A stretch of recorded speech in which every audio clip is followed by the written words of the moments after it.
আসসালামু আলাইকুম গাইস, আমি মোহাম্মদ শামীম হোসেন। আজ আমি আপনাদের কাছে কিছু গোপন সূত্রে কিছু খবর নিয়ে আসলাম, যেটি কিন্তু খুবই মর্মান্তিক এবং খুবই দুঃখজনক।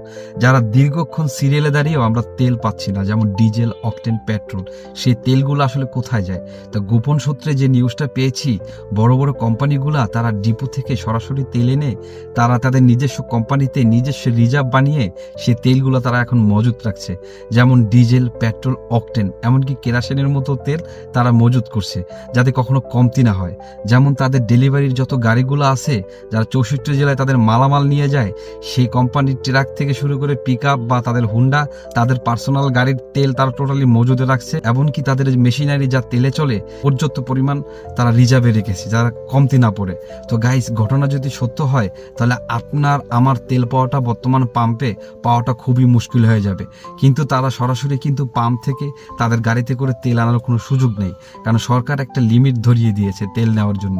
তাই তারা সরাসরি ডিপো থেকে যে গাড়িগুলা তেল নিয়ে আসতো পাম্পে, সেই গাড়িগুলো এখন পাম্পে না আসে তাদের কোম্পানিতে তেল দিচ্ছে। আমাদের কপালে খুবই দুর্ভোগ চলছে, মাল ডেলিভারি গাড়িও এখন কিন্তু ঠিক মতো যেতে পারছে না এই তেলের সংকটের কারণে।